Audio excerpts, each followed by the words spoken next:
मी स्मिता आणि मी Sujata. SS cooking चॅनलमध्ये आपल्या सगळ्यांचं खूप खूप स्वागत आहे. म्हणजे तयारीवरून लक्षात आलंच असेल, मस्त फ्रेश अशी बागेतली आज कारली आलीत मस्त. तर आज लोणचं करूया असं एक हे आलं. आणि आता सीझनही सुरू होतं. वेगवेगळ्या प्रकारची लोणची ही मस्त वाटतात खायला, मिक्स उन्हाळा आला भाज्यांचं. की हो. आणि याच सीझनमध्ये भाज्या पण भरपूर येतात. तर त्यामुळे आपण आज बघणार आहोत कारल्याचं लोणचं ही रेसिपी. आणि जेव्हा आपला बागेचा आपण केलेला होता टेरेस गार्डनचा कारल्याचा व्हिडिओ वेगळा. केला होता, त्याच्यामध्ये तुम्ही बघितली होती की छोटी छोटी कारली होती आणि फुलं होती. तर आता ती आज अगदी अशी छान मोठी मोठी कारली आमची झालेली आहेत. तर आज ठरवलं की त्याच कारल्याचं आपण लोणचं करूया.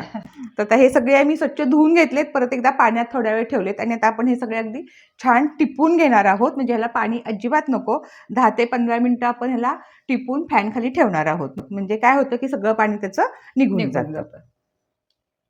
आणि तुमच्याकडे जेव्हा वेळ असतो तेव्हा धुवून आदल्या दिवशी जरी ठेवली ना तरी सुद्धा चालू शकतात.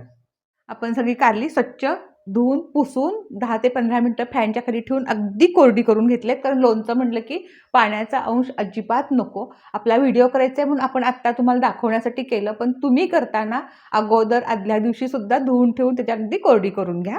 त्याचे दोन्ही साईडचे असं काढून घ्यायचं.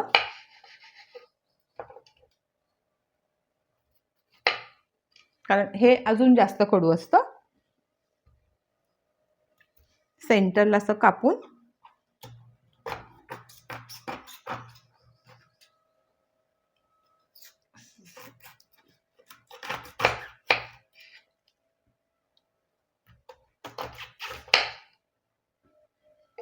बिया सगळ्या काढून घ्यायच्या त्याच्यातल्या. कारण हे जून आहे, म्हणजे आपण चांगलं अगदी मोठं हे झालेलं आहे पूर्ण, त्यामुळे अगदी त्याला बिया वगैरे तयार आहेत. तर हे सगळं असं साईडनी काढून घ्यायचं. तो अगदी बरोबर हा मधला भाग निघतो. मग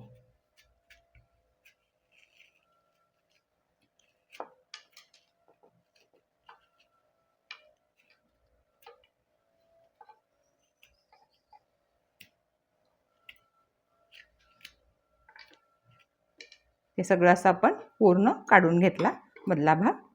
आपण हे दोन्ही असं सगळं ह्यातल्या बिया वगैरे काढून घेतल्या, पूर्ण कोरडं करून घेतलं.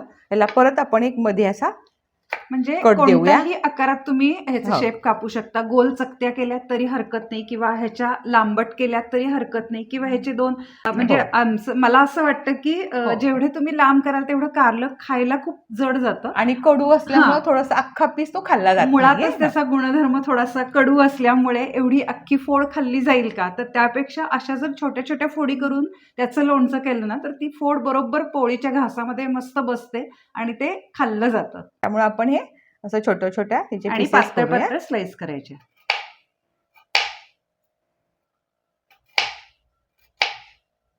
तर आपण अशा ह्या सगळ्या पातळ पातळ अशा स्लाइस करून घेतले. तर आपण हे सगळं असंच कटिंग करून घेऊया. आपली सगळी ही कारली आता चिरून झाली आहे. त्याच्या अगदी अशा पातळ पातळ स्लाइस आपण केलेल्या आहेत. म्हणजे त्याचा अख्खं जाड असेल तर थोडा कडवटपणा जास्त येतो, त्यामुळे आपण असं पातळ केलेलं आहे.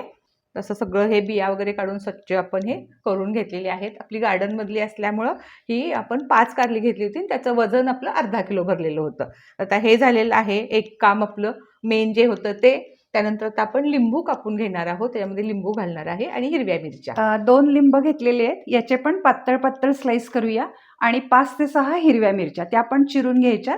तर आता जसे कारले चिरून घेतले तसं आपण लिंबांचे पण पातळ स्लाइस करून घेऊया. अशा आपण ह्या गोल गोल पातळ अगदी अशा स्लाइस करून घेतोय.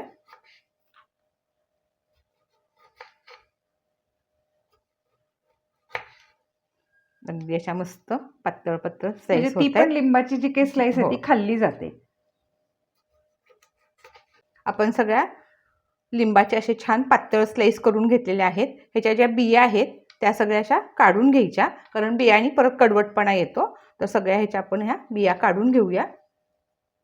आपण लिंबूच्या सगळ्या स्लाइस करून घेतल्या, त्याच्या बिया सगळ्या काढून घेतल्या. आपण ह्या कमी तिखटवाल्या मिरच्या घेतलेल्या आहेत, तर त्याच्याही आपण आता पीसेस करून घेऊया. मिरच्या पण धुवून छान पुसून फॅन खाली ठेवल्या होत्या. एका मिरचीच्या जेवढ्या लांब आहेत या मिरच्या, त्यामुळे एका मिरचीचे आपण 4-4 पीसेस करूया आणि मध्ये कट देऊन या कारल्यासारखे त्या करूया.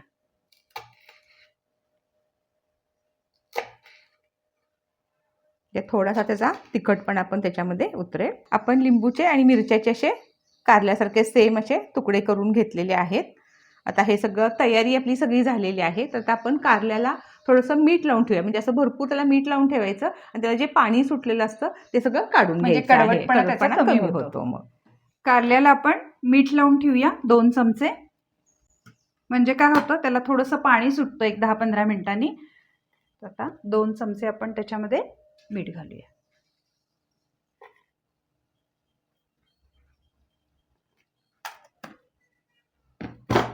आणि छान असं सगळं व्यवस्थित ह्या कारल्याच्या पीसेसनं सगळं लावून घेऊया.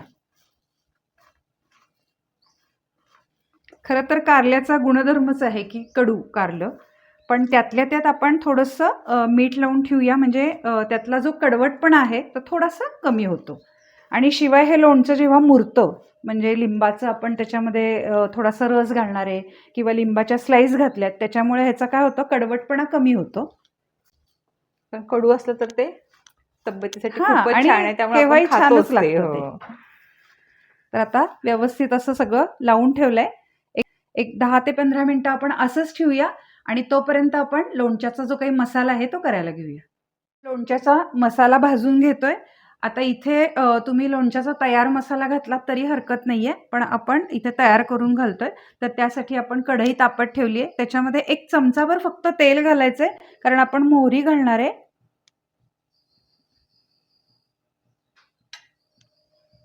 आणि तेल थोडंसं गरम झालं की त्याच्यामध्ये आपण मोहरी घालणार आहे.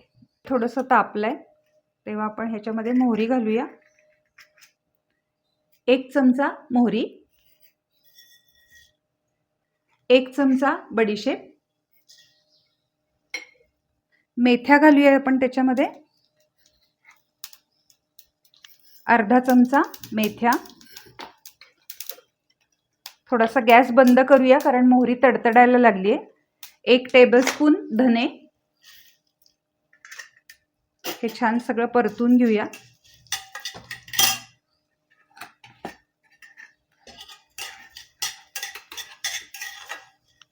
कढई आपली गरम झाली आहे, तेवढ्या ह्याच्यामध्ये हे छान परतून होईल.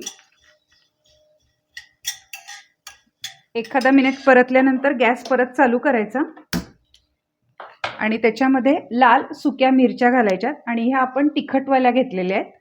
5 ते 6 घेतलेत आपण.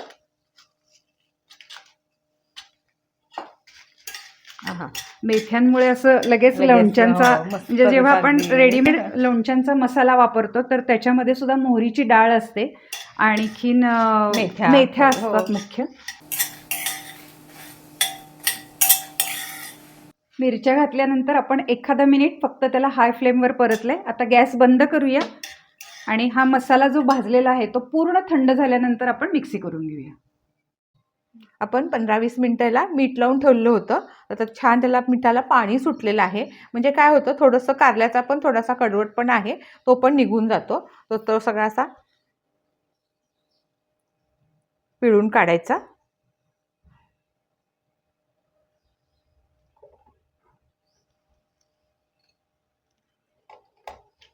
आणि एवढाही जर कडवटपणा तुम्हाला आवडत नसेल तर मग कॉटनवर तुम्ही घेतलं पिळून तरी हरकत नाहीये, पण तो त्याचा स्वतःचा जो गुणधर्म आहे तो थोडासा तरी लोणच्यात आला पाहिजे. तर त्यासाठी आपण कॉटनवर घातलेलं नाहीये, नुसतं पिळून त्याचं पाणी काढतोय आपण. आपण सगळं मिठाचं पाणी आणि हे असं सगळं काढून घेतलं. एवढं पाणी आपलं खरं तर निघालं. हे बघून म्हणजे हे इतकं पौष्टिक आहे, पण ह्याच्यामध्ये आपण इतकं मीठ घातलेलं आहे तर त्यामुळं तसं नाही, हो, हे हो. पिऊन चालणार नाही. त्यामुळे आता हे पाणी आपलं वाया जाणार आहे, कारण त्याच्यामध्ये मिठाचं प्रमाण आपण इतकं घातलेलं आहे आणि त्यामुळं खरं तर पौष्टिक असून सुद्धा आपण ते पिऊ शकत आणि नाही. कशात घालूही शकत नाही की कुठल्या आमटीमध्ये वगैरे. बरोबर. तर आता हे आपण टाकून देऊया. आता या कारल्याच्या जे काही आपण करून घेतलं होतं तुकडे, त्यातलं पाणी पण काढून घेतलंय आणि मगाशी आपण लिंबाच्या स्लाइस करून घेतल्या होत्या त्या पण त्याच्यामध्ये घालूया आणि मिरच्यांचे तुकडे करून घेतले होते तेही त्याच्यात घालूया.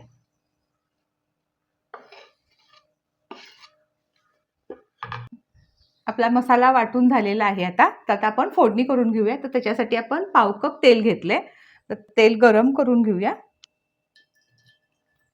आणि तेल गरम करताना बारीक गॅसवरती करायचं आहे. एकदम लगेच मोठ्या गॅसवरती धूर येतो. अगदी बारीक गॅसवरती त्याला 2 मिनिटं आपण गरम करून घेऊ.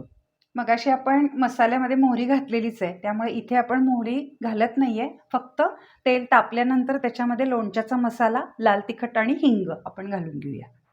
आपलं तेल अगदी बारीक गॅसवरती छान तापलेलं आहे. गॅस बंद करते मी आणि बंद केल्यानंतर सुद्धा अगदी थोड्या वेळ थांबायचं, कारण खूप गरम तेलामध्ये जर आपण तिखट किंवा हिंग टाकला तर तो लगेच करपला जाईल. म्हणून थोडंसं त्याला थंड होऊन द्यायचं आणि नंतर आपण ह्याच्यामध्ये सगळं टाकणार आहोत.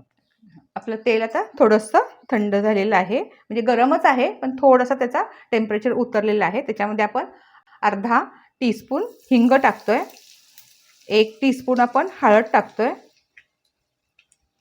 आणि 2 टीस्पून लाल तिखट जे रंगाचं आहे ते टाकतोय आणि लोणच्याचा मसाला. हे सगळं छान हलवून घ्यायचं. त्याचा रंग आहे तसाच अगदी राहिलेला आहे, रंगाचं तिखट आहे. आणि जो आता आपण करून घेतलेला मसाला होता लोणच्याचा तो सगळा त्याच्यामध्ये टाकतोय आपण. हे सगळं थंड होऊन द्यायचं आहे आणि ह्याच्यामध्ये आता आपण लास्टला मीठ टाकूत, म्हणजे मिठामध्ये पण मॉइश्चर वगैरे असेल ते पण सगळं निघून जाईल. आपण ह्याच्यामध्ये आता 2 चमचे मीठ टाकतोय, कारण आपण त्याला मीठ लावून ठेवलं होतं कारल्याला अगोदर. त्याचा थोडासा खरटपणा त्याच्यामध्ये आहेच आहे, तरी सुद्धा आपल्याला वरती अजून 2 चमचे मीठ लागणार आहे. तर ते सगळं असं छान आता हलवून ठेवूया आणि थंड होऊन देऊया आणि मग आपण सगळं त्या लोणच्यावरती घालणार आहोत.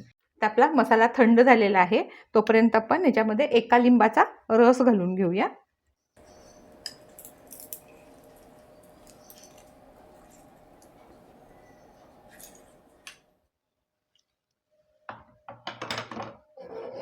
हे सगळं छान असं हलवून घेऊया आता.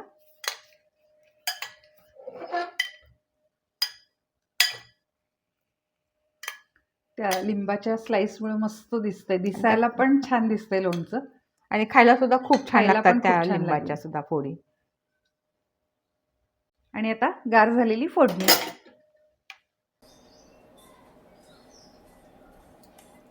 सगळं आता हलवून घेऊया आपण छान. मस्त असं चटकदार दिसतंय दिसतानाच. हो. आणि त्याच्यामध्ये आता फोडणी घातल्यामुळे त्याला आणखीन 1-10 मिनिटांनी छान पाणी सुटेल, अजून रस सुटेल त्याला. आणि हे जे काही कारल्याचं लोणचं आहे ते 8 ते 10 दिवस बाहेर अगदी छान राहतं. स्टोअर करताना फक्त काचेच्या एअरटाईट कंटेनरमध्ये स्टोअर करायचं आणि फ्रीजच्या बाहेर 8 दिवस टिकतं आणि फ्रीजमध्ये ठेवल्यानंतर 10-12 दिवस सुद्धा छान टिकतं ते.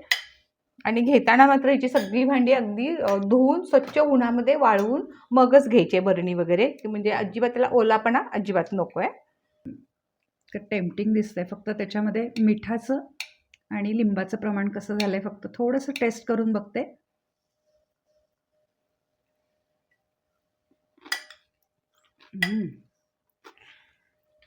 इतकं मस्त झालंय ना, म्हणजे लिंबाचा आंबटपणा, मेथ्यांचा थोडासा कडवटपणा, कारल्याचा कडूपणा, पण हे जसं जसं मुरत जाणार आहे तसं त्याचा कडवटपणा अगदी कमी होणार आहे.